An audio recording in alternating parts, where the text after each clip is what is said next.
కాదు మెంటలోళ్ళు కావాలన్నాడా mental strength ఉన్న వాళ్ళు కావాలన్నా నువ్వు కానీ నేను ఏదో కొంచెం చెక్ చేసుకుంటున్నాను ఒకసారి నువ్వు కానీ చెప్తాను ఇవాళ ఎపిసోడ్ మీద మెంటలోడు మీ అంటున్నాడా అభిప్రాయం మెంటల్ అది. స్ట్రెంత్ ఉంది అంటున్నాడు బిగ్ బాస్ కి తెలపండి. ఏదో ఈయన అలాగే నాన్న చెప్పేసుకుందాం. కానీ ఇప్పుడు నాకు వచ్చిన డౌట్ ఏంటంటే ఇప్పుడు నువ్వు ఏదో ప్లాన్ ఎంచుకోండి అనుకుంటూ పెద్ద బాహుబలి టీం లాగా పెద్ద తయారు చేసేసుకోండి అనుకుంటూ వాళ్ళకి ఆప్షన్ ఇచ్చేసావు కదా. అందరూ చాలా తెలివిగా ఎంచుకున్నారు అనుకో, అప్రిషియేటెడ్. కాకపోతే మధ్యలో నిఖిల్ వచ్చి ఎంచుకున్నాడు కదా మన మణికంఠని, నాగమణి కంఠని ఎంచుకున్నప్పుడు ఈజ్ వెరీ మెంటల్లీ స్ట్రాంగ్ అన్నాడు. I want Manikanta in my team. He's good in smartness or mental strength. చాలా అబ్జర్వ్ కూడా చేస్తారు. పాయింట్ ఈ క్యాండిడేటే మన నాగమణి మెంటల్లీ స్ట్రాంగ్ గా నన్నే కదా అంత బోర్మని ఏడ్చేస్తే వరదలు కూడా చాలా పెరిగిపోయింది వాటర్ లెవెల్ అన్నారా, అంత ఏడ్చేసి పొద్దున్న తలనొప్పి వచ్చేసి కాలనుకున్నాడట. ఆ క్యాండిడేట్ మెంటల్లీ స్ట్రాంగ్ అనుకుని తీసుకున్నాను అని చెప్పాడు. పక్కకి వెళ్ళి కూర్చుని లోపలికి వెళ్ళాక సి విష్ణుప్రియ నేను ఎందుకు తీసుకోలేదు, నాకన్నా ముందు వచ్చాడు కదా. నా దగ్గర ఒక మెంటల్ పర్సన్ కావాలి. I tell you, see mental ఉన్న వాళ్ళు కావాలంటున్నాడు. మెంటల్ ఉందని చెప్పి తీసుకున్నాడా లేకపోతే మెంటల్ ఉందంటున్నాడా పిల్లకి, మెంటల్లీ స్ట్రాంగ్ ఉన్నాడు అంటున్నాడు. నాకైతే క్లారిటీ రాలేదు సుమా. సరే ఏదో ఒకట్లే కానీ మొత్తానికి నీ కంటెస్టెంట్లు అందరూ ఇవాళ కొంచెం బుర్ర వాడి జాయిగా ఎక్కడ ఉంటే మనకి కొంచెం బెనిఫిట్ అవుతుంది అని కూడా చూసుకున్నారు. వాళ్ళకి కూడా కొంచెం సహాయం చేద్దాం అనుకుంటూ బాగా తెలివిగా చూసుకుని జాయిగా ఆ గ్రూపుల్లో చేరారు. అయితే ఎపిసోడ్ బిగినింగ్ లో చూసుకుంటే ఏముంది నాన్న, నువ్వు వచ్చేసావు జాయిగా పాట వేసుకున్నావు, మూన్ వాక్ అనుకుంటే వేసేసారు, అందరూ డాన్సింగ్లు కట్టేసారు. ఇంకా ఆ సగం ఎపిసోడ్ అంతా కూడా కూర్చుని కబుర్లే, నేను ఎందుకు ఏడ్చాను అనుకుంటూ మణికంఠ కళ అనుకున్నాను అనుకుంటూ ఆయన. తర్వాత విష్ణుప్రియ వచ్చేసి నువ్వు అలా కాదు, నా గురించి ఎందుకు అట్లా అనుకున్నావు, అసలు నువ్వు నన్ను టెస్ట్ చేస్తున్నావు, నా అబ్జర్వ్ చేయడానికి వచ్చావు, నేను అసలు అలా అనుకోలేదు నిన్ను అంటే. ఈ క్యాండిడేట్ ఏమో వచ్చేసి అలా కాదే విష్ణుప్రియ, నేను మొన్న మన ఇద్దరు అక్కడ కూర్చుని మాట్లాడుకున్నాం, మదర్ సెంటిమెంట్ అవన్నీ అనుకున్నాం, అప్పుడు నేను నిన్ను టెస్ట్ చేయలేదు సోమా, ఇక్కడ ఈ కార్నర్ లో ఎక్కడో కూర్చున్నప్పుడు మాత్రమే టెస్ట్ చేశాను, అదంతా నిజాయితీగానే ఉన్నాను, ఇక్కడ కాదు, I'm very mentally week, I'm so depressed అని కొంచెం కార్చిపోయాడు. హోల్ డే అన్నట్టుగా మళ్ళీ ఆపేసుకున్నాడు. ఎందుకనే మంచిదిలే, కొంచెం ఎక్కువ అయిపోతుందేమో, సింపతి స్టార్ పేరు వచ్చేస్తుంది మనకి, ఇంకేడవద్దు మనం అనుకుంటూ కంట్లోంచి కన్నీళ్ళని కంట్రోల్ చేసేసుకున్నాడు. మొత్తానికి అయితే ఎక్స్ప్లెనేషన్ ఇచ్చేసుకున్నాడు విష్ణుప్రియకి. ఇంకా అలాగే నెక్స్ట్ మన ప్రేరణ అక్కయ్య కూడా నువ్వు కమ్అవుట్, నువ్వు ఓపెన్ అప్ అవ్వాలి, నువ్వు ఏంటో చూపించేసావు, నువ్వు ఇప్పుడు ఓపెన్ అప్ కూడా అయిపోవు అనుకుంటూ ప్రేరణ అక్కయ్య కూడా సజెషన్ ఇచ్చేసింది నాగమణి కంటకి. ఇంక ఇటు పక్క చూసుకుంటే బేబక్క గారు ఒంటింట్లోంచి బయటకు వచ్చి కియా కియా కియా అనుకుంటూ మన ఆర్జే భాషకి ఏదో సెల్ఫ్ డిఫెన్స్ క్లాసులు నేర్పించేసింది. కియా అంట దాని పేరు. ఆ కియా కార్ ఏమైనా ప్రమోట్ చేస్తుందా ఆవిడ అనుకున్నాను నేను, కాదంట ఏదో సెల్ఫ్ డిఫెన్స్ హీ అనకుండా కియా కియా అనుకుంటూ నేర్పించేసి నేను నేర్చేసుకున్నాడు. ఇంక ఇటు పక్క చూసుకుంటే మీ కెమెరామెన్ మళ్ళీ ఇటు వచ్చేసాడు, ఇటు నుంచి బేబక్క నుంచి ఇటు వచ్చేసేటప్పటికి అక్కడ మనకి కొంచెం కొద్దిపాటి పులిహార నడుస్తుంది అనుకున్నాం, కానీ అబ్బే కాదు, అక్కడ నిఖిల్ వెళ్ళి నైనిక నీ బాయ్ ఫ్రెండ్ గురించి చెప్తావు ఏమిటే, మీ ఇంట్లో కూడా తెలుసు అనుకుంటా కదా అంటే ఆవిడేమో ముసి నవ్వేసుకుని తేగ మురిసిపోయి తేగ మేలికలు తిరిగిపోయింది. మాకు అక్కర్లేదు నాయన నిఖిల్, నీకు ఏమైనా ఇన్ఫర్మేషన్ కావాలంటే బయటికి వెళ్ళాక చూసుకున్నాం, మాకు ఎందుకు ఆ పులిహార అంతాను, ఈ కాంప్లో ఏమైనా పులిహార కలిపితే మా కెమెరామ్యాన్ రెడీగా ఉంటాడు చూడడానికి, నేను కూడా రెడీగా, అంతేగాని బయట బాయ్ ఫ్రెండ్ ఉన్నాడు ఇక్కడ నువ్వు చెప్పు ఆయన గురించి అంటే ఏం చేస్తావు, ఓ ఎపిసోడ్ వేసుకుంటారు కదా అందులో చెప్పుకుంటారులే, నువ్వేం ఆత్రం పడిపోక ఆవిడేమో తేగ మేలికలు తిరిగిపోయి తేగ సిగ్గింగ్ అయిపోయింది ఆవిడకి. సో అది ఆ పులిహార అక్కడ నడిచింది. ఇంక ఇటు పక్క చూసుకుంటే మన నబీల్ అఫ్రీది వచ్చేసి ఆర్జే భాష దగ్గరికి వచ్చి ఇప్పుడు నా వాయిస్ ఏమైనా మాడ్యులేషన్ చేయాలంటావా అనుకుంటే అడిగేటప్పటికి ఇదిగో అలా కాదే, నువ్వు అవన్నీ పట్టించుకోకు, తలొకటి చెప్తారు, అందరూ ఇన్ఫ్లుయెన్స్ చేస్తారు, నువ్వు ఇన్ఫ్లుయెన్స్ అయిపోయావనుకో ఇంకెందుకు కాంప్లోకి రావడం, ఇన్ఫ్లుయెన్స్ అవ్వకూడదు, నువ్వు ఎలా ఉన్నావు అలాగే ఉండాలి, అప్పుడే నువ్వు కింగ్. చూడు బేబక్క గారిని నన్నంతా ఎవరు మాట్లాడలేదు, మెత్తగా ఉన్నారు మీరు, నా కామ్ గా ఉన్నారు అనగానే నామినేషన్ లో ఆవేశం తెచ్చేసుకుని తెగ నిన్ను ఎంకరేజింగ్ గా చెప్పేసింది, మోటివేట్ చేసేసింది. తర్వాత ఏమో ఒంటింట్లో కూడా కొంచెం కమాండింగ్ గా మాట్లాడేసింది, అప్పుడేమో మాట్లాడలేదని తిట్టారు, ఇప్పుడేమో మాట్లాడేమని తిట్టారు, మార్చుకుంది కదా. అందుకే రైలు చెప్పింది ఏం వినకూడదు, ఒకరికి కావాలని ఉంటుంది ఇంకొకరికి వద్దని అనుకుంటారు. సో అందుకని ఏంటంటే నువ్వు ఎలా ఉన్నావు అనుకుంటున్నావు అలాగే ఉన్నావు అనుకుంటూ మంచి సలహా అయితే ఇచ్చాడు రాజ్య భాష. ఇంకా ఆ తర్వాత నెక్స్ట్ మళ్ళీ ఇటు వచ్చేసాడు కెమెరామ్యాన్. ఒంటింట్లో జరుగుతున్న వ్యవహారం ఏమిటాయి అంటే వెజ్ నాన్ వెజ్ గురించి కొట్టు చచ్చిపోయారు. మళ్ళీను ఏం లేదు, ఉల్లిపాయలు పచ్చిమిరపకాయలు తరిగేసుకున్నారట ఫస్ట్, కానీ అవేమో తీసుకుని వెళ్ళిపోయి మటన్ లో వాడేశారట. ఇప్పుడు వెజిటేరియన్స్ వెయిట్ చేయాలండి అనుకుంటూ యష్మి అక్కయ్య ఆర్గ్యుమెంట్ చేసింది. అది డిస్కషన్, వెజ్ నాన్ వెజ్, అందులో కూడా ఫస్ట్ ఏది వండాలి అనేది కాన్సెప్ట్. నన్ను అడిగితే సలహా as a vegetarian first vegetarian వండేయడమే బెస్ట్. మటన్ వండేసాక అంతమంది ఉన్న కంపలో మొత్తం మటన్ లో పెట్టిన గరిట వెజ్ లో పెట్టారు, వెజ్ లో పెట్టిన గరిట ఎక్కడైనా పెట్టచ్చు, వెజ్ లో పెట్టింది పర్వాలేదు, కానీ మటన్ లో పెట్టే గరిట వెజ్ లో పెట్టి మటన్ వండిన గిన్నెలో వెజ్ వండేశారనుకో ఇంకేం చెప్పడం, అంతా త్వరగా పులగం అయిపోయి. అందుకని ఏంటంటే కొంచెం అంత పట్టింపు అవి ఉన్న వాళ్ళు వెళ్ళిపోయి ఫస్ట్ వెజ్ వండేస్తే బెటర్ అని సలహా ఇచ్చుకుంటే బాగుంటుంది. అందుకని ఆ వెజ్ నాన్ వెజ్ వండలేదు అనుకుంటే ఆవిడ కాసేపు అలిగింది. ఇంకా ఆ తర్వాత మన విష్ణుప్రియ అక్కయ్య వచ్చేసి నేను ఆదిత్య ఓం గురించి చూస్తున్నాను, ఆయనతో మాట్లాడదాం, కాసేపు టైం స్పెండ్ చేద్దాం, ఫ్రెండ్లీగా ఉందాం అనుకుంటున్నాను ఆయన తోటి నేను అనుకునేటప్పటికి ఆయన ఎక్కడో సందులోకి వెళ్ళిపోయి మన సోఫాజీ కూర్చునేవారు కదా అలాగే ఉంది ఆ సెటప్ అంతా. ఆ సోఫా దగ్గర వెళ్ళిపోయి బోధిస్తున్నాడు ఓం అనుకుంటూ. ఓం గారు బోధించింది ఏమిటయ్యా అంటే మన నాగమణికి, ఇంకో నాగమణి నాకు నీ మీద చాలా కంపాషన్ ఉంది, చాలా లవ్ కూడా వచ్చేస్తుంది నాకు, కాకపోతే నీకు బయట నుంచి కూడా ఆడియన్స్ చాలా మంచి సపోర్ట్ వస్తుంది అనుకుంటున్నాను, స్ట్రాంగ్ గా ఉండాలి మనం అనుకుంటూ చెప్పేసి అక్కడి నుంచి వెళ్ళిపోయాడు ఆయన. టవల్ మాత్రం చూసుకోవాలి సార్, మీరు బాగానే బోధించారు కానీ ప్రేరణ అక్కడ తువ్వాలు వాడేశారట మీరు. ఆ తువ్వాల గురించి అసలు ఆవిడ కాసేపు బెంబేలు ఎత్తిపోయింది, నా టవలో అనుకుంటూ మీరు చూసుకోవాలి కదండి. నాకు అర్థం కాదు. అయినా కూడా ఆ పిల్ల తప్పు కూడా ఉందిలే, ఎక్కడో చిన్న ఇరుకు బొక్కలో రాసింది పి అని, అది ఎవరికి కనబడుతుంది? అందుకని అందులోనూ బ్లూ మీద ఏ కలర్ వైట్ తోటి రాస్తే ఏమైనా కనబడుతుంది, ఎక్కడో కార్నర్లో రాస్తే ఏం కనబడుతుంది? ఇప్పుడు అర్జెంట్ గా వచ్చేస్తుందండి. ఇప్పుడు మన ఆర్జే భాషకి వాళ్ళ కొంపలో అర్జెంట్ బాత్రూమ్ వచ్చేసి ఇలా అందరూ బాత్రూమ్ లో దూరి అని గొడవ పెట్టుకుంటున్నారు. అక్కడ జుట్టు ఉంది, ఇక్కడ ఇది ఉంది అనుకో, ఆయనకేమో అర్జెంటుట, అనేమో బయట డాన్సింగ్ కట్టేస్తున్నాడు, నాకు అర్జెంటో అని. ఇప్పుడు అంత అర్జెంట్ గా వస్తుంది ఆ మనిషి టవల్ తీసుకుని ఇప్పుడు ఎక్కడ పేరు ఉందా, నా పేరు ఉందా, నాకు అర్జెంట్ వచ్చేస్తుంది, నా పేరు ఎక్కడ ఉంది, బొక్కలో ఉందా, ఓకే అనుకుంటే అప్పుడు తీసుకెళ్తాడండి. ఈ లోపు మొత్తం బాత్రూమ్ లో ఉన్న ఏరియా అంతా చండాలం అయిపోదండి. అందుకని ఏంటంటే నువ్వైనా కనీసం ఇంకా పిసిని కొట్టుతాను వదిలేవే బాబు. మనం 8 కి వచ్చే సీజన్ 8 లో అన్నా లిమిట్లెస్ అన్న కొంచెం డబ్బులు కూడా లిమిట్లెస్ గా వాడు. టవల్స్ అందరికి పేర్లు చెక్కిచ్చే, ఇది ప్రేరణ, ఇది ఓం రావత్ కాదురా బాబు ఆయన పేరు ఆదిత్య ఓం, అలాగే మన బేబక్క, అలాగే విష్ణుప్రియ అక్కయ్య, వీళ్ళందరి పేర్లు కొట్టే టవల్ మీద. అప్పుడు ఏ గొడవ ఉండదు, దరిద్రం. వాళ్ళ టవల్ వీళ్ళ టవల్ వాళ్ళు వాడుకోవడం ఏమిటి, చండాలం అసలు నాకు అర్థం కాదు. హైజీన్ అనేది చాలా ఇంపార్టెంట్. నువ్వు కొంపలో తీసుకొచ్చి పెడితే సరిపోదు, కొంపలో ఉన్న వాళ్ళకి కొంచెం నీ తరపు నుంచి నువ్వు హైజీన్ పాటించేలా ఇవ్వాలి. వాళ్ళు పాటించకపోతే వాళ్ళ కర్మ. నాగార్జున గారు వచ్చి తిట్లు పెడతారు వీకెండ్, నువ్వు మాత్రం టవల్స్ పోయి కక్కుర్తి పేరు చెక్కిచ్చే అంతే దెబ్బకి. అది ఇంటికి పోయేటప్పుడు పట్టుకుని పోతారు, బిగ్ బాస్ గుర్తుగా కూడా ఉంటుంది ఆ టవల్. అందుకని ఇది నా ఐడియా, అలా చేస్తే బాగుంటుంది. సరే ఇంకా ఆ తర్వాత ఈ పెంట, ఈ గోల, ఈ టవల్స్ గోల, వెజ్ నాన్ వెజ్ గోల ఇవన్నీ షెడ్ కి ఇచ్చేస్తే నువ్వు దిగిపోయావు, పెద్ద మెసేజ్ రాసి వచ్చేసావు, సైన్యం లేని రాజు రాజే కాదండి అనుకుంటే ఏదో చెప్పావు స్పీచింగ్. అందుకని ఏంటంటే అండి ఇప్పుడు మీకు సైన్యం మీరు ఎంచుకోవాలండి. ఎవరు మన ముగ్గురు ఉన్నారు కదా, నైనిక అక్కయ్య, నిఖిలు అక్కయ్య, యష్మి, ఆ ముగ్గురు ఎంచుకోవాలండి. మీ క్లాన్ లో మీ తరపు నుంచి మీకు ఎవరు కావాలో ఈ క్లాన్ ఎంచుకోండి అనుకుంటూ చెప్పేసాం. అందులోనూ కూడా ఫస్ట్ ఆపర్చునిటీ ఎవరికి వస్తుందయ్యా అంటే మనకి బేబక్కను, రాజ్య భాష, అలాగే నబీలు ఉండిపోయారు కదా. సో మీ ముగ్గురు ఫస్ట్ ఏ టీమ్ లోకి వెళ్తారో మీరు డిసైడ్ చేసేసుకోండి. అప్పుడు మిగతా వారికి మేము ఏం చెయ్యాలో అదంతా కూడా డిస్కస్ చేసుకుని మేము మళ్ళీ వస్తాం కూడా నువ్వు చెక్ చేసావు. ఇప్పుడు ఫస్ట్ ఎవరయ్యా వచ్చేసింది ఆ ముగ్గురు అని చూసుకుంటే ఆర్జే భాష వచ్చాడు. ఏం చేశాడయ్యా అంటే నేను యష్మి గారి టీమ్ లోకి వెళ్ళిపోతానండి, ఎందుకంటే ఆవిడ దగ్గర అన్ని ప్రూఫ్స్ ఉన్నాయండి, నా రికార్డింగ్స్ కానీ నేను ఏమేమి ఏ టైంకి ఏం చేస్తున్నాను అన్ని ప్రూఫ్స్ పెట్టుకుందండి అక్కయ్య, నా గురించి బాగా కనుక్కుంది. అందుకని ఇప్పుడు నేను ఆ టీమ్ లోకి వెళ్ళిపోయాను అనుకోండి, నన్ను వేధించుకోదేంది, ఇంకా నన్ను టార్చర్ చేయదు ఆవిడ, ప్రూఫ్లు అనుకుంటూ టార్చర్ చేయదు. అందుకని అక్క దగ్గరికి వెళ్ళిపోయి కూర్చుంటానండి, మీరు కొట్టుకు చావండి, మేమిద్దరం ఒక షార్ట్ అయిపోయాం అనుకోండి, నన్ను దెప్పదు. ఇప్పుడు మేమిద్దరం కలిసి మీ ఇద్దరు ప్రూఫ్లు అన్ని తీస్తూ ఉంటాం అనమాట, అది కాన్సెప్ట్ అనుకుంటూ మన రాజ్య భాష అటు వెళ్ళిపోయాడు. ఇంకా ఆ తర్వాత నెక్స్ట్ బేబక్ వచ్చేసింది. బేబక్ వచ్చేసి నాకు నిఖిల్ లీడర్షిప్ క్వాలిటీస్ చాలా నచ్చాయండి, చాలా బాగున్నాయి. ఒక మంచి లీడర్ కి నేను సపోర్ట్ గా వెళ్ళి ఆ దారిలో నేను నడుద్దాం అనుకుంటున్నానండి అనుకుంటూ ఈవిడ మళ్ళీ విప్లవాత్మకంగా మాట్లాడేసి అక్కయ్య నిఖిల్ టీమ్ లోకి వెళ్ళిపోయింది. నబీల్ వచ్చేసి నైనిక నేను బడ్డీస్ లో ఎంటర్ అయ్యామండి కొంపలోకి, ఇంకా ఆ జర్నీ నేను ముందు తీసుకెళ్లాలనుకుంటున్నాను అనుకుంటూ మన క్యాండిడేట్ వెళ్ళిపోయాడు నైనిక అక్కయ్య దగ్గరికి. సో ఇంకా మిగతా వాళ్ళందరూ కూడా మీరేం చేస్తారంటే షీఫ్స్ అందరినీ ఇంప్రెస్ చేసేసి మీరు ఏ టీమ్ లోకి వెళ్దాం అనుకుంటున్నారో ఆ షీఫ్ ని ఇంప్రెస్ చేసేయాల్సి ఉంటుంది. అప్పుడు వాళ్ళు కనుక మీకు ఆపర్చునిటీ ఇస్తే మీరు వాళ్ళ దాంట్లోకి వెళ్ళిపోవచ్చు. ఒకవేళ ఇద్దరు షీఫ్లు మిమ్మల్ని యాక్సెప్ట్ చేస్తే కనుక మీకు అధికారం ఉంటుంది, మీరు ఏ షీఫ్ టీమ్ లో జాయిన్ అవుదాం అనుకుంటున్నారో అది మీరు ఎంచుకోవచ్చు అనుకుంటూ చెప్పేశావు. అయితే అందరూ వచ్చేసారు, టక్కా వచ్చేసారు. ఫస్ట్ వచ్చింది ఎవరయ్యా అని చూసుకుంటే ప్రేరణ అక్కే వచ్చేసింది. సో ప్రేరణ కోసం నిఖిల్, యష్మి ఓట్స్ వేశారు. ఇద్దరు చెప్పిన రీజన్స్ ఏంటంటే, నిఖిల్ చెప్పింది ఏంటంటే ఈ అమ్మాయి ఒక మాట చెప్పింది అంటే ఆ మాటకి స్టిక్ అయి ఉంటుంది, ఏదైనా ఇది తప్పు జరిగినా ఏం జరిగినా ఒక పాయింట్ తీసింది అంటే దాని మీద నిలబడి ఉంటుంది. సో అలాంటి వాళ్ళు నా టీం కి కావాలని కోరుకుంటున్నాను అనుకుంటూ చెప్పాడు.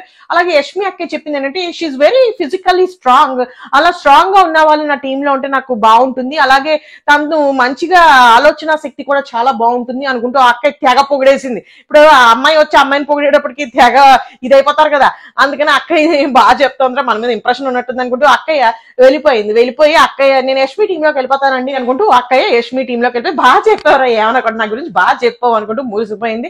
సో మన నిఖిల్ ఏమో సరే లేదు ఒకటి ఇంకా చాలా మంది ఉన్నారు కదా అనుకుంటూ రిలాక్సింగ్ అయ్యాడు. అలాగే ఇంకా తర్వాత ఎవరో వచ్చిందని చూసుకుంటే ఆదిత్య ఓం గారు వచ్చేసారు. ఆయనకి ఎవరు పెద్ద ఓట్లు లేదు, ఒక అమ్మాయి నించుంది, నైనిక వచ్చేసి నేను మీతో ఆల్రెడీ వర్క్ చేస్తున్నాను కాబట్టి నాకు మీ గురించి కొంచెం ఐడియా ఉంది, అలాగే నా గురించి మీకు ఐడియా ఉంది కాబట్టి మన ఇద్దరు ఇంకా ముందు జర్నీ చేస్తే బాగుంటుంది అనుకుంటున్నాను అనుకుంటూ ఆయన తీసుకుంది నైనిక అక్కయ్య. అలాగే నెక్స్ట్ సీతక్క వచ్చేసింది. సీతక్కని కూడా నైనిక అక్కయ్య లాగేసుకుంది. నాకు ఇవాళ ఈ టీం ని సెలెక్ట్ చేసుకునే విధానంలో నైనిక చెప్పిన రీజన్స్ చాలా బాగా అనిపించాయి. అలాగే మన యష్మి చెప్పినవి కూడా బాగా అనిపించాయి. ఒకటి వచ్చి నిఖిల్ ఒకటే నాకు అంత స్ట్రాంగ్ పాయింట్స్ చెప్పలేదేమో అనిపించింది. But what ever it is, ఆ అబ్బాయి ఏదో ఒక స్ట్రాటజీ అయితే వేసుకుని రీజన్ ఏం చెప్పాలో తెలియక నాగమణిని అయితే తీసుకున్నాడేమో అనిపించింది నాకు. అంటే ఆ రీజన్ అతను మెంటలీ స్ట్రాంగ్ అని చెప్పాడు. అసలు మెంటలీ స్ట్రాంగ్ అన్న పదమును ఆయన చాలా డిఫరెన్స్ ఉన్నాయి, నార్త్ పోల్ సౌత్ పోల్ లాగా.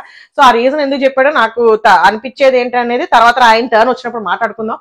సో ఇప్పుడైతే చూసుకుంటే నైనిక టీమ్ లో మనకి ఆదిత్య ఓము అండ్ సీతక్కను కూడా తీసేసుకుంది. సీతక్క చెప్పిన రీజన్ ఏమిటయ్యా అంటే you are beautiful with brains and తర్వాత ఏం చెప్పింది బాడీ అంటే ఫిజికల్లీ ఫిట్ ఉన్నావు అండ్ బ్యూటిఫుల్ గా ఉంటావు, బుర్ర కూడా వాడతావు అన్నట్టుగా చెప్పింది. సో నాకు అలాంటి వాళ్ళు నా టీంలో కావాలి అనుకుంటూ అక్కయ్య తీసుకుంది.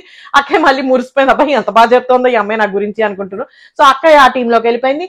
ఇంకా ఆ తర్వాత నెక్స్ట్ నాగమణికంట వచ్చేసాడు. నాగమణికంటకి ఎవరు నించోకపోయేసరికి నిఖిల్ నిలబడి నేను నా టీంలోకి తీసుకుంటాను, ఎందుకంటే అతను మెంటల్లీ స్ట్రాంగ్, గేమ్ అది కూడా బాగానే అనలైజ్ చేస్తాడు, పాయింట్ మాట్లాడతాడు, అది ఇది అనుకుంటూ చెప్పాడు. కాకపోతే అక్కడ అతను మెంటల్లీ స్ట్రాంగ్ అన్న పదం మీద బేస్ చేసుకుని అతను తీసుకోవడం అనేది చాలా ఆశ్చర్యం, చాలా నవ్వుల పాలుగా అనిపించింది నాకు. ఎందుకంటే నిన్న ఆయన ఇచ్చిన ఈ పెర్ఫార్మెన్స్ ఏదైతే ఉందో, అంటే పెర్ఫార్మెన్స్ అనకూడదు, నిజంగానే న్యాచురల్ గానే అతను ఏడ్చడం అన్ని మాట్లాడుకున్నాం. సో అతను ఉన్న మెంటల్ స్టెబిలిటీకి అతని మెంటల్లీ స్ట్రాంగ్ గా ఉన్నాడు కాబట్టి నా టీమ్ లోకి తీసుకుంటున్నా అనడం చాలా ఫన్నీగా అనిపించింది. కాకపోతే అతను దానికి రీజనింగ్ ఏమి ఇచ్చాడంటే తర్వాత ఇది ఎపిసోడ్ ఇదంతా అయిపోయాక విష్ణుప్రియ వచ్చి నువ్వు నన్ను ఎందుకు సెలెక్ట్ చేసుకోలేదు, మన నాగమణిని సెలెక్ట్ చేసుకో, నువ్వు ఏ పాయింట్స్ అయితే చెప్పావో మెంటల్లీ స్ట్రాంగ్, పాయింట్స్ మాట్లాడతారు, అన్ని అబ్జర్వ్ చేస్తారు అందరినీ కూడా అనుకుంటూ చెప్పావు, అవన్నీ నాకు కూడా ఉన్నాయి, ఐఎమ్ మోర్ డిజర్వింగ్ దాన్ నాగమణి అనుకుంటూ చెప్పింది. అయినో కాకపోతే అక్కడ నేను తీసుకోకపోతే ఎవరు తీసుకోరు, ఇద్దరు లేడీస్ తీసుకునేలా లేరు. సో మళ్ళీ ఎంత ఫీల్ అయిపోతాడో, ఆల్రెడీ డిప్రెషన్ లో ఉన్నాడు కదా, ఇంకా ఫీల్ అయిపోతాడేమో నేను కూడా లేకపోతే అన్నట్టుగా నేను తీసుకున్నాను. సో అంతకు మించి ఏం లేదు, ఎవరు తీసుకోరు అతన్ని, సో అందుకోసం నేను తీసుకున్నాను అనుకుంటూ చెప్పడం జరిగింది. నిన్ను ఎలాగూ తీసుకుంటారు విష్ణుప్రియ, నువ్వు అన్ని చాలా ఎంటర్టైన్మెంట్ చేసేస్తావు ఇన్స్టాగ్రామ్ లో లాగా, అందుకని నిన్ను ఎవరైనా తీసేసుకుంటారు, అందుకని నేను అతనికి ఛాన్స్ ఇద్దాంలే, పోనీ ఏదో ఒకటి కొంచెం ఎంకరేజ్ చేద్దాం అన్నట్టుగా తీసుకున్నాను అని కూడా చెప్పాడు. సో నాకేమనిపించింది అంటే ఓకే మంచి పద్ధతి, అంత ఆలోచించి తీసుకున్నాడు, ఒక విధంగా అతనికి కూడా అడ్వాంటేజ్ అవుతుంది అనుకున్నాడు ఏమో. మన శివాజీ గారు ఇప్పుడు మన పల్లవి ప్రశాంత్ ని ఎట్లా మోటివేట్ చేసి పైకి తీసుకొచ్చాడు చివరాఖరి వరకు, అలాగే ఈయన కూడా ఆ పదంలో అలా నడుచుకుంటూ వెళ్ళిపోయి నేను కూడా ఇతన్ని ఉద్ధరించేద్దాం ఇప్పుడు అనుకుంటూ ఆ ఒక అతనికి అడ్వాంటేజ్ వస్తుందేమో, ఇతన్ని కొంచెం సింపతి వచ్చి ఉంటుంది ఇప్పుడు నిన్నటి ఎపిసోడ్ తోటి, కొంచెం ఇతన్ని మనం ట్యాగ్ అలాంగ్ చేసుకుని అతన్ని కూడా కొంచెం పుష్ ఇస్తూ మనం కూడా పైకి వెళ్దాం అనే ఇది కూడా వచ్చిందేమో అనుకోవచ్చు మనం. అందులో తప్పే ఉంది, అతని స్వార్థం కూడా అతను చూసుకోవచ్చు, ఒక విధంగా అతనికి హెల్ప్ అవుతుంది. సో అన్ని విధాలుగా చూసుకున్నా ఇప్పుడు ఇక్కడ మన నిఖిల్ హ్యాపీస్, అలాగే మన క్యాండిడేట్ నాగమణి హ్యాపీస్. అందుకని మన నిఖిల్ తేల్చింది ఏంటయ్యా అంటే నేను తీసేసుకుంటాను క్యాండిడేట్ అని కూడా చెప్పేశాడు. ఇంకా ఆ తర్వాత విష్ణుప్రియ అక్కయ్య వచ్చేసింది. విష్ణుప్రియ అక్కయ్య కూడా ఎవరు నించోలేదు, అయితే నైనిక నించుంది. నైనిక మళ్ళీ ఇక్కడ తనకు చెప్పిన రీజన్ కూడా నాకు బాగానే అనిపించింది. కొంచెం అంటే పిచ్చి పిచ్చి రీజన్స్, వంట వండలేదండి, అది వండలేదండి, ఇది వండలేదని అలా కాకుండా, నువ్వు అది చేయలేదు ఇది చేయలేదని కాకుండా కొంచెం బాగా ఆలోచించి చెప్పారేమో పాయింట్స్ అనిపించింది ప్రతి ఒక్కళ్ళు కూడాను. చెప్పిన పాయింట్ ఏంటంటే నాకు బ్యూటీ ఉంది, అలాగే అంటే అక్కయ్య బ్యూటిఫుల్ కాదని కాదు, జస్ట్ ఊరికే అమ్మాయి ఇందాక ఆల్రెడీ వాడేసింది కదా, సీతక్కకి బ్యూటీ ఉంది, బ్రెయిన్ ఉంది, బాడీ ఉంది, నాకు ఎంటర్టైన్మెంటే లేదు, అందుకని నేను అక్కయ్యని తీసుకుంటాను నా టీంలోకి అనుకుంటూ ఏదో మొత్తానికి ఏదో బిస్కెట్ అయితే ఇయ్యాలి కదరా, ఏ ఊరికే రావే అక్కయ్య అంటే ఎవరు వచ్చేస్తారు అందుకని కొంచెం అలాగా సోప్ వేసి అక్కయ్య నువ్వు రా, నువ్వు చాలా ఎంటర్టైన్ చేసేస్తావు, ఇన్స్టాగ్రామ్ లో చూసాను నీ డాన్సింగ్లు అన్ని, అందుకని నువ్వు వచ్చేసి నేను కూడా డాన్స్ అనే మన ఇద్దరం డాన్సింగ్ కట్టేద్దాం అనుకుంటూ అక్కయ్యని తీసుకుని వెళ్ళిపోయింది. ఇంకా ఆ తర్వాత వచ్చింది ఎవరయ్యా అని చూసుకుంటే అబ్బాయి వచ్చేసాడు. ఆ అబ్బాయి కూడా నాకు కొంచెం బాగా ఆడుతున్నాడు అనిపిస్తుంది, అబ్బాయి గేమ్ కానీ అబ్బాయి ఆలోచన విధానం కానీ చూస్తే. సో ఆ అబ్బాయి కోసం మనకి నిఖిల్ అండ్ యష్మి నించున్నారు. యష్మి కూడా చాలా తెలివిగా ఎంచుకుంది క్యాండిడేట్స్ ని.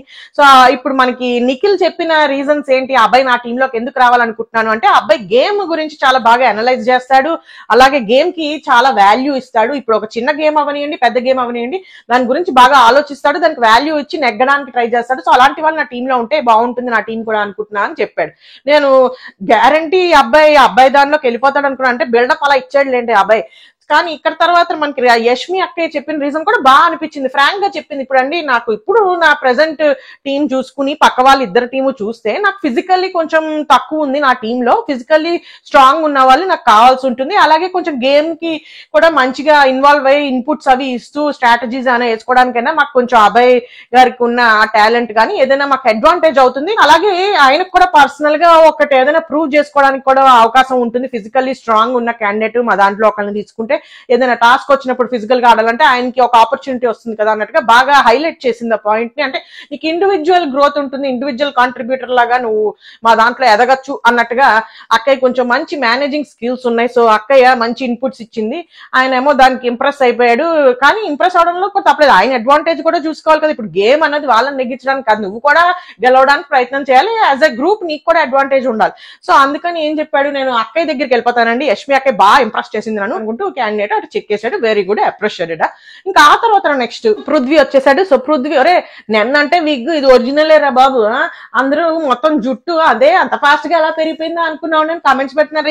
ఇది ఒరిజినల్ రా బాబు, దీన్ని కట్టి పైన విగ్ పెట్టామంతే, సింపుల్ గా ఎక్స్టెన్షన్స్, ఇది ఒరిజినల్ రా బాబు, మీరు అందరూ కూడా విగ్గా అంటున్నారు, రాదు, ఇది రక్తం వస్తుంది. ఇప్పుడు అలాంటి వైలెన్స్ చేయనివ్వకండి, మన అసలు ఎంటర్టైన్మెంట్ ఛానల్ అని మనం ఫీల్ అవుతూ ఉంటాం. సో ఇప్పుడు కాన్సెప్ట్ ఏంటి, మనం ఎక్కడ ఉన్నాం, పృథ్వీ దగ్గర ఉన్నాం. పృథ్వీకి నిఖిల్ యష్మి అక్కయ్య నించుండిపోయారు, ఎందుకంటే మన నైనిక అక్కయ్య నలుగురిని ఎంచేసుకుంది, ఇంకా ఆవిడ ఛాన్స్ లేదు. నువ్వు ఆకృతిగా 4 ఇచ్చావంట, అందుకని అక్కయ్యకి అయిపోయాట ఆల్రెడీ విష్ణుప్రియ తోటి. వీళ్ళిద్దరూ ఉన్నారు, వీళ్ళిద్దరిలో మనకి నిఖిల్ ను యష్మిలో పృథ్వీ మన అక్కయ్య యష్మిని ఎంచుకున్నాడు. అయితే నిఖిల్ చెప్పింది ఏంటంటే నువ్వు బాగా ఆడేస్తావు, నేను ఇప్పుడు లీడర్ అంటే నేనొక్కడిని ఆడడం నేనొక్కడిని గెలవడం కాదు, నాతో పాటు మిమ్మల్ని అందరినీ కూడా తీసుకెళ్లి మీకు కూడా మంచి ఆపర్చునిటీ వచ్చి అండ్ గేమ్ గురించి బాగా అనలైజ్ చేయగలిగే వాళ్ళని పెట్టుకుందాం అనుకుంటున్నాను, ఆ టాలెంట్ ఆ సత్తా నీలో ఉందనుకుంటున్నాను, నువ్వు నా టీం కి రావడం నాకు చాలా అవసరము, I want you in my team అనుకుంటూ చాలా స్ట్రాంగ్ గా చెప్పాడు. అయితే అది ఐ థింక్ అబ్బాయికి చెప్పినట్టున్నాడు చాలా స్ట్రాంగ్ గా, బట్ ఆయన స్టిల్ యష్మికి వెళ్ళాడు. సిమిలర్ గా ఈయనకు కూడా అదే చెప్పాడు, నువ్వు బాగా ఆడతావు, మంచిగా ఆలోచిస్తావు కూడాను, అది ఇది అనుకుంటూ చెప్పాడు. ఈటేమో యష్మి అక్క చెప్పింది వాళ్ళిద్దరూ గేమ్ లో పార్టిసిపేట్ చేసి అట్లా వచ్చారు, నాకు ఆ అవకాశం రాలేదు, నేను గెలిచే అవకాశం నాకు రాలేదు అనుకుంటూ ఏదో చెప్పింది. సో నువ్వు కనుక మా టీంలోకి వస్తే నీకు ఒక ఆపర్చునిటీ వస్తుంది, నీకు లభిస్తుంది, మేము కూడా ఆపర్చునిటీ ఇస్తాము, తద్వారా మనం అందరం కూడా గ్రో అయ్యే అవకాశం ఉంటుంది సుమా అనుకుంటూ అక్కయ్య మార్కెటింగ్ అక్కయ్య చేసేసుకుంది. సో పృథ్వీ బాగా ఇంప్రెస్ అయిపోయాడు. ఏం చెప్పాడయ్యా అంటే నేను యష్మిని సెలెక్ట్ చేసుకుంటానండి, కొంచెం వాళ్ళకి టీం బిల్డ్ అయినట్టుగా ఉంటుంది, సపోర్ట్ గా ఉంటుంది కదా, ఏదో ఆపర్చునిటీ కూడా వచ్చేస్తుంది అంటుంది నాకు అక్కయ్య, నాకు ఆపర్చునిటీ ఇచ్చేస్తే చాలా ప్రూవ్ చేసుకోవాలని ఉంది అనుకుంటూ అటు చెక్కాడు. సో ఇంకా ఏకాకిలా మిగిలిపోయింది మన సోనియా అక్కయ్య. ఇది అంతా కూడా నీ డ్రామా కన్నా, లేకపోతే ఒక్కొక్కరిని బొట్టెట్టి పేరు పెట్టి పిలుచుకుంటూ రమ్మని చెప్పు, అంటే నీకు కావాల్సినట్టుగా వీళ్ళు ఈ టీంలోకి వెళ్ళాలి, వీళ్ళు ఈ టీంలోకి వెళ్ళాలి అన్నట్టుగా ఒక స్ట్రాటజీ చేసావు. ఎందుకంటే ఆ మందనంతా చూస్తూ ఉంటారు కదా మీరు 24/7. సో ఎవరెవరికి ఎవరితో గొడవలు ఉన్నాయి, ఏమున్నాయి, ఎవరికి ఎవరితో పడదు, అవన్నీ మీకు ఒక ఐడియా వచ్చేసింది. సో అందుకని నువ్వు నేమ్స్ పెట్టి పిలుచుకుంటూ జాయిగా వీళ్ళని ఈ టీంలోకి వెళ్తారు, వీళ్ళు అనుకుంటూ అనలైజ్ చేసుకుని చివరి అక్కడికి అక్కయ్య ఒకతే ఉండేలాగా చేసేవేమో నా డౌటింగ్. అయితే అక్కయ్య వచ్చేసి నేను ఆడపులిని, నా కొంప అంతా కూడా థీమ్ మనకి యానిమల్ థీమ్ కదా, అందరూ తెగ యానిమల్స్ లో ఫీల్ అయిపోతున్నారు. ఏదో నాగమంది ఏదో క్లిప్ చూసాను, ఆయన ఏదో పక్షిలా అరుచుకుంటూ పోతున్నాడు వాకింగ్, ఇవిడేమో నేను ఆడపులిని. ఈ ఆడపులితోని ఫైట్ చేస్తేనే నాకు అది ఇంట్రెస్టింగ్ ఉన్నది, how will handle the team when this ఆడపులి ఇస్ దేర్ అనుకుంటూ అక్కయ్య గారు చాలా ఎక్సైట్ అయిపోయింది. నేను ఆడపులిని కాబట్టి ఇప్పుడు వెళ్ళిపోయి ఆ క్యాండిడేట్ అసలు రియలా కాదా, నేను నిఖిల్ ఎంచుకుంటున్నాను, సో నువ్వు రియలా కాదా, అసలు నువ్వు ఏం చేస్తున్నావు ఏంటి, నీదంతా కూడా గుట్టు, నేను రట్టు చేస్తాను, నీ టీంలోకి వచ్చాను కూడా సరదాగా జోక్ లేసి నేను ఆడపులిని కాబట్టి అనుకుంటూ అక్కయ్య ఆ టీంలోకి చెక్కేసింది. ఇంకా ఫైనల్ గా చూసుకుంటే మొత్తం అంతా సమాప్తం, అందరూ తలో చోటకి పోయారు. అయితే నువ్వు ఏమిటయ్యా వచ్చి పొల్లెట్టింది ఇప్పుడు అంటే, ఇప్పుడు కాదండి సరి వరుసలో కత్తి కూడా ఏదో సామెతలు చెప్తున్నావు లేకో, నీ మధ్యన బాగా ఇంప్రూవ్ అయ్యో, స్క్రిప్ట్ కూడా చాట్ జీపీటీ వాడుతున్నావా నువ్వేమన్నాను, అవన్నీ కూడా తీసుకుని వచ్చేసి ఏమంటే ఎలా కదండి కత్తిని ఒక కత్తిలో ఒక అదే కత్తి పెట్టుకుంటాం కదరా బెల్ట్ ఏదో, అందులో 2 కత్తులు దోర్చలేమో అని చెప్పాడు బేసిక్ గా. బిగ్ బాస్ దానికి ఏదో వావరమో ఏదో వాడేటి పేరు నాకు అర్థం కాలేదు అదేమిటో, అందులో పెట్టలేం కదండి 2 కత్తులు. అందుకని ఏంటంటే ఇప్పుడు మీరు నలుగురు ఎవరైతే ఉన్నారో ఆ టీంలో ఇద్దరికి పోటీ పెట్టేస్తామండి, ఆ పోటీలో గెలిచిన వాళ్ళకి మనం నిఖిల్ టీం కి బొక్కెట్టేద్దాం అనుకుంటున్నాం అండి, అందులో ఒకళ్ళు మీ టీంలోకి తీసేసుకోవచ్చు సార్ అనుకుంటూ అనౌన్సింగ్ చేస్తా. అదే అనుకుంటున్నాం, ఇప్పటిదాకా ఇంత సాఫీగా జరిగిపోతుందట, ఏమి శాడిజం లేదట అనుకుంటున్నాం అనుకుంటూ మన కంటెస్టెంట్స్ కూడా చాలా ఫీల్ అయ్యారు. అయితే ఇప్పుడు ఈ కాంపిటీషన్ తర్వాత పెట్టుకుందామండి, మీరు ఈ లోపు ఏదైనా చేయండి, మీకు ఏది తోస్తే అదే అన్నావు, అందుకని మమ్మల్ని చంపు తినేశారు వాళ్ళందరూ. ఏం లేదు, మిమ్మల్ని ఎందుకు సెలెక్ట్ చేసుకున్నాము, మిమ్మల్ని ఎందుకు సెలెక్ట్ చేసుకో పట్టుకోలేదు ఫ్యాన్ లోకి అనుకుంటూ ఆ డిస్కషన్లు పెట్టేసుకున్నారు. విష్ణుప్రియ అక్కయ్యకి అప్పుడే మన నిఖిల్ చెప్పాడు, అక్కయ్య వచ్చేసి నువ్వు నన్ను ఎందుకు సెలెక్ట్ చేసుకోలేదు, మన నాగమణి కంటే నేను ఏం తక్కువ అనుకుంటే ఆ విష్ణుప్రియ అక్కయ్య వచ్చేసి అడిగేసింది. అయితే ఆయన ఎక్స్ప్లెనేషన్ ఇచ్చుకున్నాడు ఇందాక చెప్పినట్టుగా, ఆయన ఎవడు తీసుకోడు కాబట్టి నేను తీసుకున్నాను, ఏదో ఉద్ధరిద్దాం అనుకుంటున్నాను, అంత హైలైట్ చేయకుండా శివాజీ గారి లాగా ఉద్ధరించేద్దాం అనుకుంటున్నాను అనుకుంటూ ఆయన ఏదో చెప్పబోయి కాసేపు ఏడవకండి కదా బాబు, మీరు అసలు అందరూ ఎక్కడ తయారయ్యారు, అసలు ఇంట్లో ఆడవాళ్ళు ఎవ్వరూ ఏడవట్లేదు ఈ కొంపలో ఈసారి, మొత్తం మగవాళ్ళే అందరూ ఏడుపులు ఏడ్చేస్తున్నారు, ఏటో నాకు అర్థం కావట్లేదు, అంత సెన్సిటివ్ గా ఉన్నారేంటి నాకు అర్థం కాదు, నువ్వు కూడా ఏడుస్తావేమో నా డౌట్ బోర్మని. మొన్న అవును ఎందుకు మిస్సెస్ బిగ్ బాస్ సంవత్సరకాలు అన్ని అయిపోయామా జయగాని ఎప్పుడో వస్తుంది మనకి ఈ మనసులోనే, జాగ్రత్త చేద్దాం లేదో సంవత్సరకం. సరే ఇప్పుడు క్యాండిడేట్ ఎక్స్ప్లెయిన్ చేసేసుకున్నాడు విష్ణుప్రియకి, అలాగే తలొక్కళ్ళు చేసేసుకున్నారు. ఇంక ఈ మధ్యలో గ్యాప్ లో నాటావలో అనుకుంటూ మన ఆదిత్య ఓమును నైనిక కాదు ప్రేరణ అక్కయ్య, ప్రేరణ ఏంటి అచ్చ సత్యశ్రీయా శ్రీ సత్యలా ఉంది, ఆ ప్రేరణ ఆదిత్య ఓము నాటవలండి అనుకుంటూ కొట్టేసుకున్నారు. అందుకని ఈ టవల్ కాన్సెప్ట్ కి నువ్వు నేను చెప్పిన ఐడియా ఫాలో అయితే బెస్ట్, ఇక ఏదైనా పేర్లు కొట్టించే అచ్చేయించే దెబ్బకి ఇంక కన్ఫ్యూజన్ ఉండదు ఏం ఉండదు. సో ఈ కాన్సెప్ట్ అవగానే మళ్ళీ అక్కడ కిచెన్ లో పృథ్వీ తిన్నగా కూర్చోకుండా వెళ్ళిపోయి కూర తినేసాడట అతన్ని. ఇప్పుడు బేబక్క గారు బెంబేలు ఎత్తిపోయారు, అదే కూర తినేస్తే అలాగా బాబు అందరికి సరిపోవాలి కదరా, ఆవిడేంటో చాలా ఇంకా లోపల తొక్కేసుకుని అదేమిటండి అలా ఎలా తినేస్తారండి, అలా తినకూడదు కదండి అనుకుంటూ బయటికి అన్నా లోపల ఎలా తింటారో నువ్వు అలాగా ఎలా తింటావు నాకు అర్థం కాదు, కూర ఉందని తినేస్తావు మొత్తం అంతా నన్ను కూడా తినే అన్నట్టుగా లోపల తిట్టుకుంది ఆవిడ. తిట్టుకుని బయటకు మాత్రం అయ్యో పృథ్వీ అలా ఎలా తింటాను అన్న అనుకుంటూ చెప్పింది. ఆయన ఏమో ఆర్గ్యుమెంట్ చేస్తాడు, నేను అడిగాను కదండి అనుకుంటున్నాను. ఇప్పుడు మనకి కొంపలో అన్ని కక్కుర్తిగా పెడతాం మనం అసలే. సో ఏం చేసాడు, ఆ పిల్లాడికి ఇచ్చిన కూర తినేసాడట, ఇప్పుడు మళ్ళీ డిన్నర్ కి రైస్ తో పాటు కూర తింటా అంటున్నాడు. మరి అందరికి సరిపోవాలి కదా, అందరికి బేబక్క గారి పాయింట్ కరెక్టే, మరి కిచెన్ హ్యాండిల్ చేస్తున్నప్పుడు సరిగ్గా హ్యాండిల్ చేయాలి. గప్ చుప్పుగా వెళ్ళిపోయి గ్యాస్ స్టవ్ ఆఫ్ చేసిన తర్వాత ఏం తెలియనట్టు ఉందా బిగ్ బాస్, ఉండే ఉంటుంది లేండి సారీ బిగ్ బాస్ అంట్లు తోవేస్తాను లేండి పనిష్మెంట్ గా అనుకుంటూ, ఆ పనిష్మెంట్ అయినా పోనీ వేరేదేమో తీసుకోవచ్చు కదండి బాబు, కిచెన్ లో గిన్నెలు తోవడం పనిష్మెంట్ ఏమిటి నాకు అర్థం కాదు. పోనీ వేరే టాస్క్ గార్డెన్ లో ఏదైనా పూలకి నీళ్లు పోస్తానో అదో ఏదో సంథింగ్, అక్కడ కూడా కిచెన్ పనిష్మెంటే తీసుకుంది ఆవిడ, కిచెన్ కే అంకితం అయిపోయేలాగా. సరే పృథ్వీ గోల్ అది కూర తినేసేటట, బేబక్క గారు హట్టింగ్ అయిపోయారు. ఈ గోల్లో అన్నం సరిపోదు కూర సరిపోదు, గోల్లో ఎవరో స్టవ్ వెలిగించి ఆపకుండా పోయారు. నువ్వేమో జూమ్ ఇలాంటివన్నీ బాగా చూసుకుంటావు, జూమ్ వేసుకుని వచ్చేసి ఆ ఫ్లేమ్ ఆ పొగలు మాకు కనిపించేలా చూపించేసుకున్నావు, చూస్తున్నావు ఎవరికో పేలిందిరా బేబక్క గారికే పేలింది అనుకున్నావు, వచ్చేసావు బేబక్క అనుకుంటున్నావు. ఆవిడేమో ఏమైంది బిగ్ బాస్ మైక్ బానే ఉందిగా అనుకుంది. అయితే ఏం లేదండి ఎగ్జాస్ట్ కట్టండి అని ఏదో నీకే సలహా ఇచ్చింది, అలా కదమ్మా ఎగ్జాస్ట్ కంటే ముందు నువ్వు స్టవ్ కట్టు అన్నావు. కట్టాను బిగ్ బాస్. ఆవిడ అప్పటికే ముందే అడిగెట్టి ఇలా అంతా ఇన్స్పెక్షన్ చేసుకుని కామ్గా ఇలా తిప్పేసి ఇలా చూసుకుంది, ఎవడన్నా చూసాడా అన్నట్టు అక్కయ్య గారు.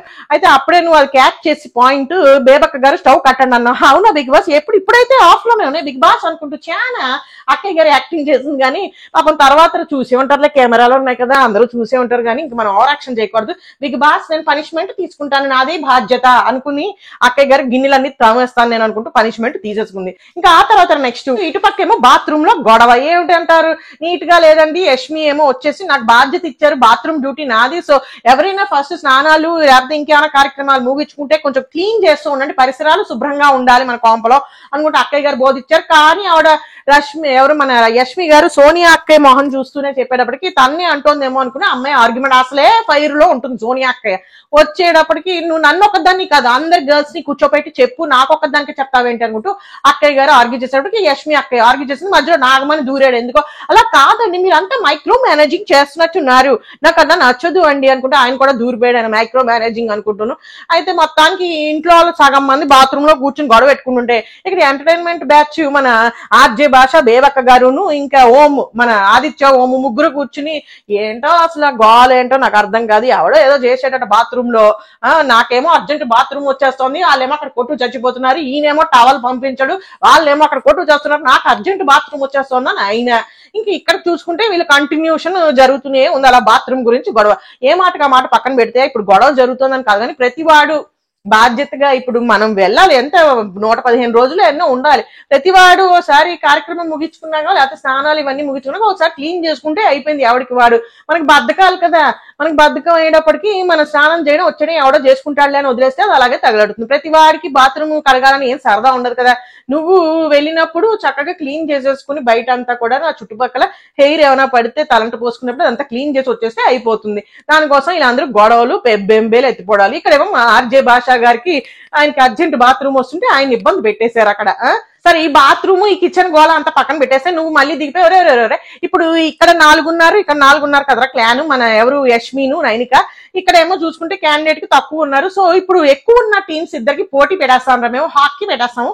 హాకీ ఏంటంటే కాన్సెప్ట్ ఒకడు ఫీల్డింగ్ కాసేస్తాడరా జస్ట్ బాల్ గోల్ అవ్వకుండా వాడు చూసుకుంటాడు, అలాగే మీరు గోల్ పడేలా మీరు చూసుకోవాలి. సింపుల్ రా. చివరాఖరికి ఎవరు గెలుస్తారో వాళ్ళకి ఛాన్స్ ఏంటంటే మన నిఖిల్ టీమ్ నుంచి ఎవరినో ఒకరిని తీసేసుకోవచ్చు అనుకుంటూ నువ్వు అనౌన్స్మెంట్ ఇచ్చేసావు. అయితే వీళ్ళు రెడీ అయిపోయారు, బంతులు ఎట్టేసుకున్నారు, గ్లౌజ్ వేసేసుకుని అడ్డంగా నించుని పడి ఇది ఎప్పుడు పడే బాపతలా లేదనుకున్నాను నేను వాళ్ళు నించున్న పొజిషన్ చూస్తే.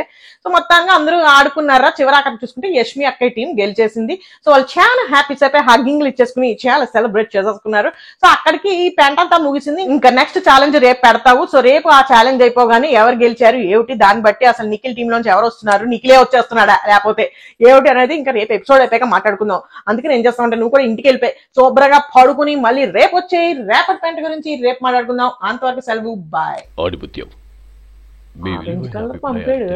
ఆరెంజ్ కలర్ ఎంత ఉంది ఏకంగాను, అదేంతో వాళ్ళు ఇంత ఏకంగా కాదా టవల్ నీదే కదా.